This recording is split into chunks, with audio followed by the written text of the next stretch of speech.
Abbiamo quasi 1 metro di neve a terra e sui tetti, questa è la cosa abbastanza preoccupante perché adesso sta piovendo sulla neve e quindi questo sta aggravando il peso della neve sui tetti soprattutto. Abbiamo tutti i mezzi sgomberoneve in funzione da questa notte, stiamo cercando di fare il meglio per garantire la viabilità. Noi sappiamo anche dell'intervento continuo, anche stamattina, dei vigili del fuoco per appunto tagliare dei tronchi, dei rami. Abbiamo alcune piante che sono cadute sulla strada provinciale verso il Turcio d'Asiago e lì abbiamo dovuto chiudere la strada e quindi ovviamente il carico di neve su queste piante le ha piegate al punto che si sono spezzate, quindi ci sono situazioni di questo tipo abbastanza frequentemente nelle strade di montagna dove sono presenti molti abeti. Siamo quasi di fronte ad una sorta di calamità naturale. Ecco, quindi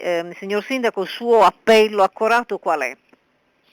Ma come ho detto, utilizzare il meno possibile le macchine, rimanere a casa il più possibile, aspettare che si superi questa perturbazione. Adesso ha ripreso a nevicare, è prevista neve fino a stanotte e quindi è veramente una situazione di emergenza che implica grande prudenza e grande attenzione anche ai rischi di una mobilità veicolare su fondi che sono sdrucciolevoli sostanzialmente. C'è veramente anche la presenza di ghiaccio e questo rende pericolose le strade.